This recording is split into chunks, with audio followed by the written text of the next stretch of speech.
You can do this practice both as a meditation and as a kind of writing exercise. So let's start with virtue. Think about, and if you like, write down some key words or phrases or sentences that sum up the virtues you want to live by.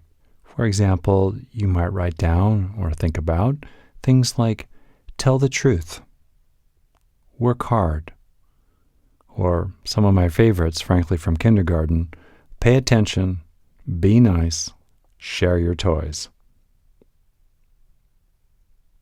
Notice what these words feel like in your body and your emotions. It's very important for our virtues to move out of the head and sink down into the heart and the belly.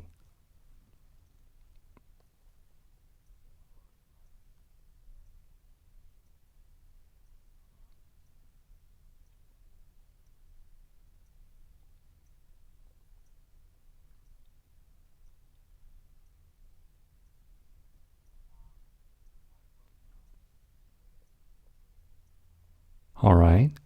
Now, pick one of your virtues, and you can do this with all of them, and consider what would happen if you engaged that virtue unilaterally, no matter what other people did. As an experienced couples counselor, very often I've seen a situation in which people basically say, I'll treat you well if you treat me well. No, the other person replies, I'll treat you well after you go first. And it's a kind of standoff. What's much more effective is to engage in unilateral virtue. That doesn't mean being a doormat, but it means operating by your own code, your own set of principles unilaterally, no matter what other people do. And the reason that this is a really fantastic way to approach life is that when you do this, it makes you feel good because it feels good inherently to be virtuous. It also puts you more in the driver's seat because then you're less reactive to whatever is happening around you. And it's your best odds strategy to get good treatment from other people. So take a moment here to imagine what it would be like to operate with unilateral virtue in some of your important relationships.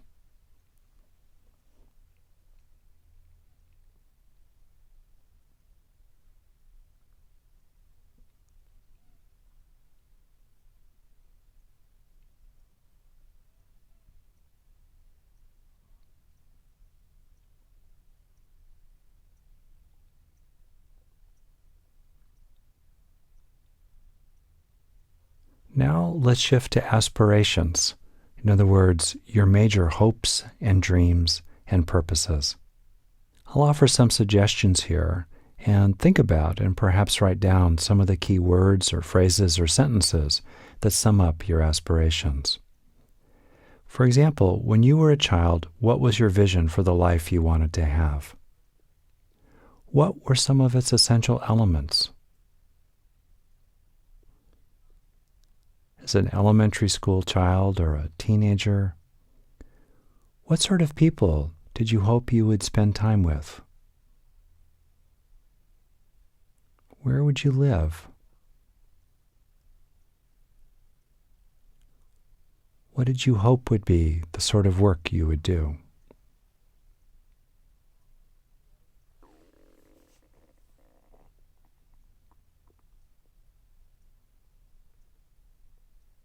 What was at the essence of the vision of life you had as a child?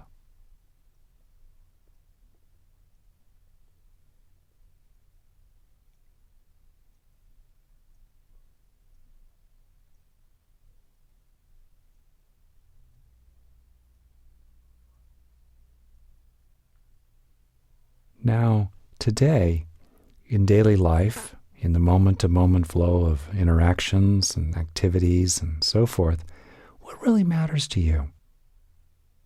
In the little moments, what do you want to give? What does your heart move toward giving to other people?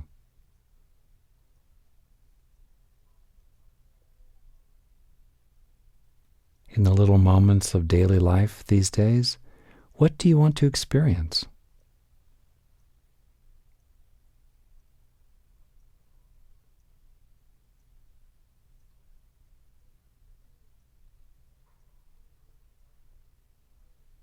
How do you want to grow?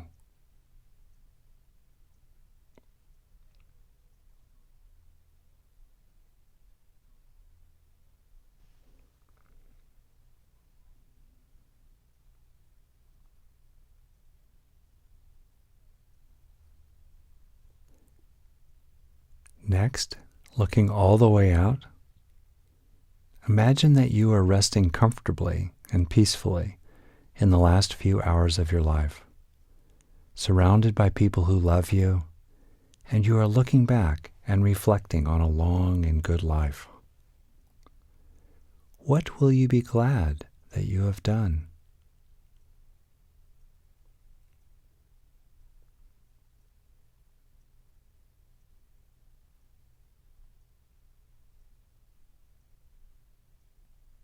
What will have been the most important things to you about your life?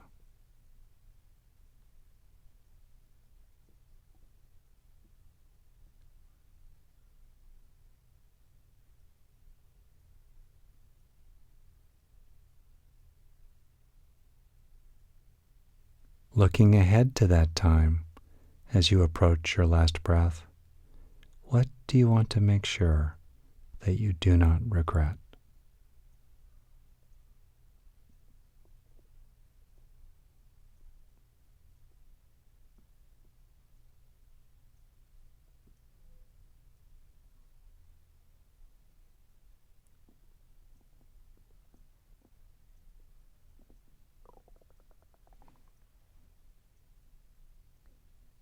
All right.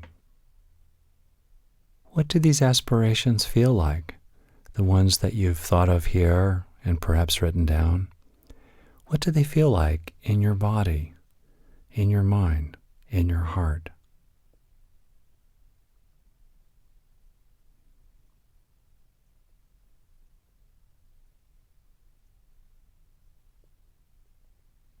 Can you let yourself sink into these aspirations?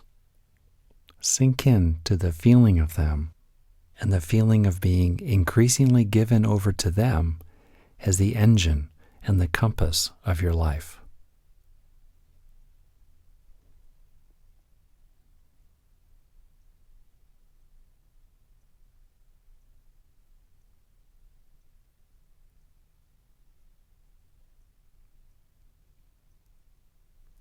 And now let's pull together virtues and aspirations and apply them right now to some particular situation where you may be challenged to get something that's important to you, or you may be needing to give up some obsession or addiction, including simple patterns of emotional overreaction. And for this particular situation, and you can do this for multiple situations, I'm going to ask you a series of questions. So pick a particular situation and then imagine approaching it from your virtues and your aspirations.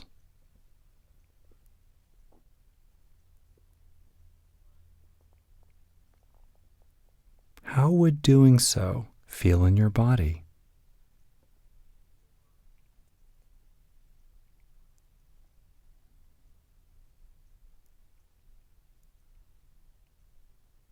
What would happen in your relationships if you came from your virtues and aspirations in this situation?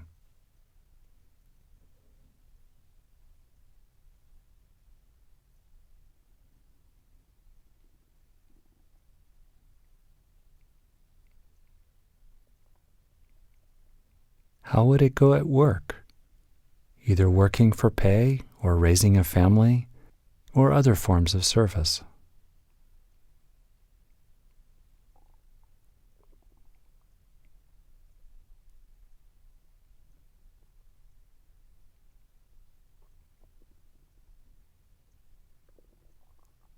And how, coming from virtue and aspiration in terms of this particular situation, how would you feel at the end of the day before falling asleep?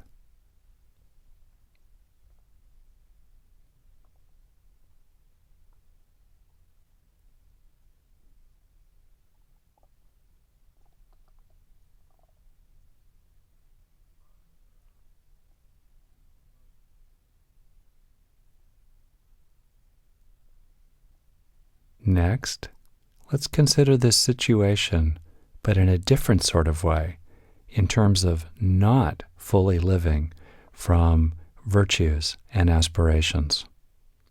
In other words, approaching that situation much more from a state of stress. Approaching this situation, not living from virtue and aspiration, how would that feel in your body?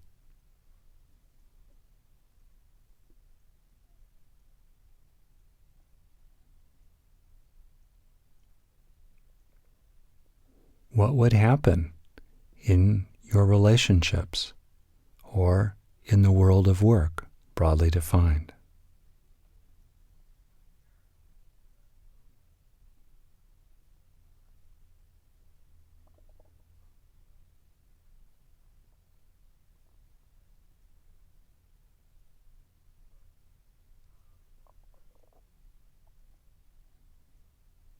Not approaching that situation from virtue and aspiration, how would you feel at the end of the day before falling asleep?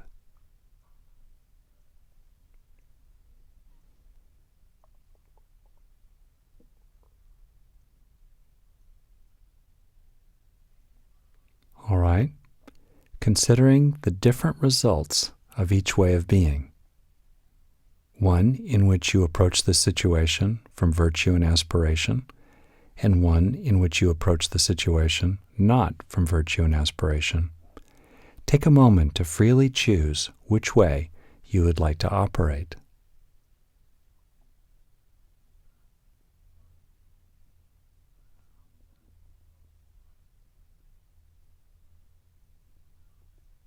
And now for the third time, based on whatever you chose, imagine how that choice would be for you and others in terms of virtue and aspiration or not. How would that choice play out in your body,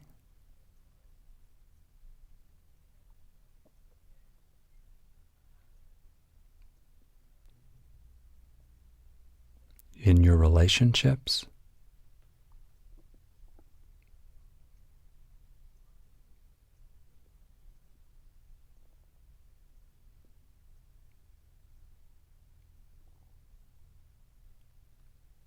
in your work,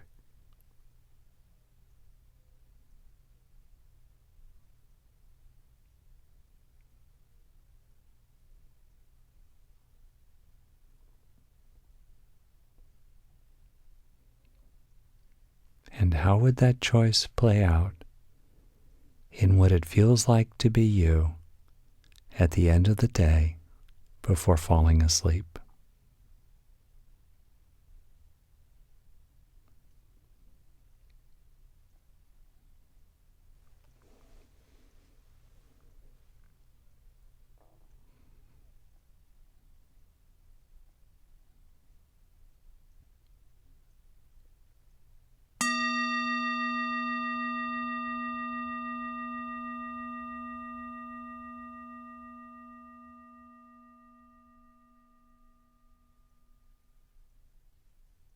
And if you, like most people, freely chose virtue and aspiration, it really helps oneself stay on the path to be mindful of and really savor and relish and enjoy the rewards that come from virtue and aspiration, and soak those in to increasingly incline the mind in the direction of doing what's good for you and other people.